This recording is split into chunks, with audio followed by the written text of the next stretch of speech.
C'est un plaisir de se retrouver pour un nouveau message de quelques minutes. Écoutez cette parole tirée de l'Évangile de Matthieu, chapitre 5. Que votre parole soit oui, oui, non, non.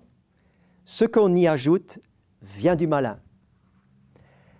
Ou bien une autre traduction dit que votre oui soit oui et que votre non soit non.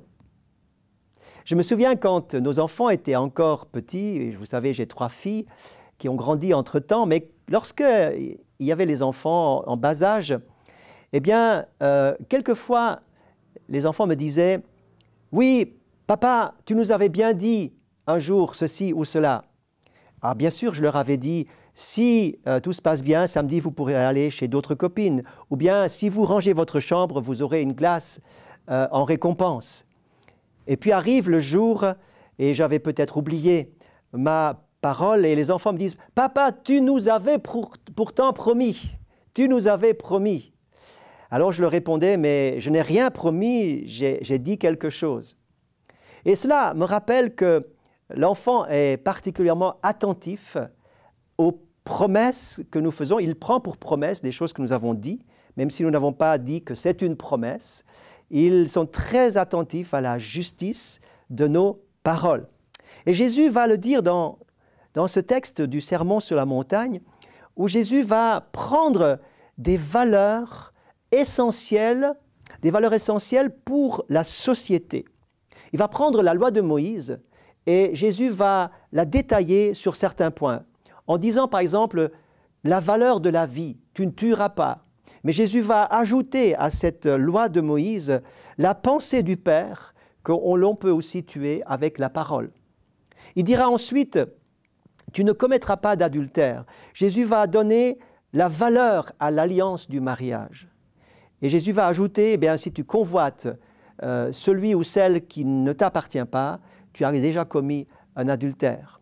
Jésus va maintenant parler de la valeur de la parole. C'est pour dire qu'une parole donnée, c'est important parce que nous ne la disons pas seulement à une personne, même si c'est nos enfants en bas âge, mais nous la disons devant Dieu, qui est témoin des paroles et des engagements que nous prenons. C'est pourquoi il est important de réfléchir à la parole dans laquelle nous nous engageons véritablement. Et j'aimerais vous dire quelque chose, c'est que vous serez probablement très recherchés, de plus en plus recherché, si on vous connaît et si on vous reconnaît pour être une personne, un homme et une femme qui sait tenir sa parole. Dans un monde où il y a tant d'hypocrisie, de fausseté, de mensonges, de tricherie, qui va se lever pour être cet homme et cette femme de parole? Qui a dit oui et c'est oui, qui a dit non et c'est non? Non pas que nous soyons maintenant sous la loi des Mèdes et des Perses, comme on dit, et que nous devons être rigides et rien ne change, mais lorsque nous nous sommes engagés, nous devons tenir notre parole. Et ceci est important. Jésus dit véritablement que cette parole, c'est Dieu qui l'entend et c'est Dieu qui connaît notre engagement. Maintenant, je voudrais dire 2 choses très simples par rapport à cela. Que ton oui de hier soit encore le oui d'aujourd'hui. Et que ton non de hier soit encore le non d'aujourd'hui. Je m'explique. Le oui d'engagement que vous avez peut-être fait avec votre conjoint il y a longtemps, eh bien, Jésus dit que le oui soit oui, c'est-à-dire que nous pouvons véritablement confirmer, nous pouvons dire et redire notre engagement à n'importe quel moment, même aujourd'hui, dire que le oui tient toujours et que l'engagement est véritablement ferme et fidèle. Lorsque, avec mon épouse, nous avons fêté nos 25 ans de mariage il y a assez longtemps en arrière, eh bien nous avons pris l'initiative de nous placer devant toute l'Église et dans un moment très simple mais en même temps solennel, nous avons redit nos vœux de mariage, notre promesse de mariage. La même chose que nous avons dit au moment de notre mariage, nous l'avons redit avec nos mots, l'un face à l'autre, devant l'Église comme témoins. C'était un moment émouvant, encourageant pour bien des couples. Et nous avons en fait confirmé ce oui, et ce oui, vous pouvez le confirmer chaque fois que vous sentez le besoin de le faire.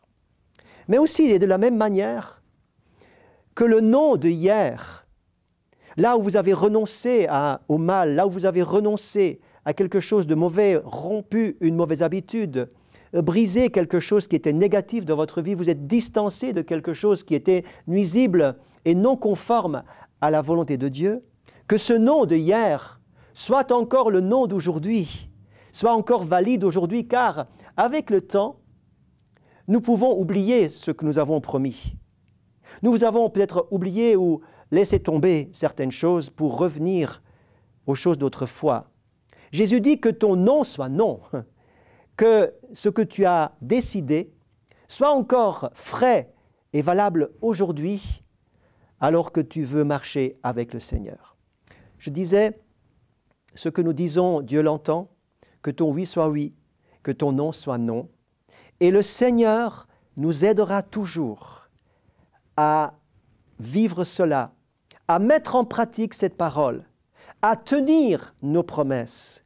Il sera toujours de notre côté pour valider, pour tenir une promesse que nous avons faite devant Dieu et devant les hommes. Et sachez pour finir une chose extraordinaire, c'est que Dieu est toujours fidèle à sa parole, à ses paroles.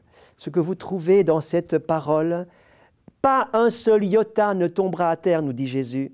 Cette parole, c'est la et Z, c'est l'alpha et l'oméga, c'est le premier et le dernier, c'est véritablement une parole de vie. Dieu tient toujours sa parole, à nous aussi, de l'imiter et de tenir nos paroles.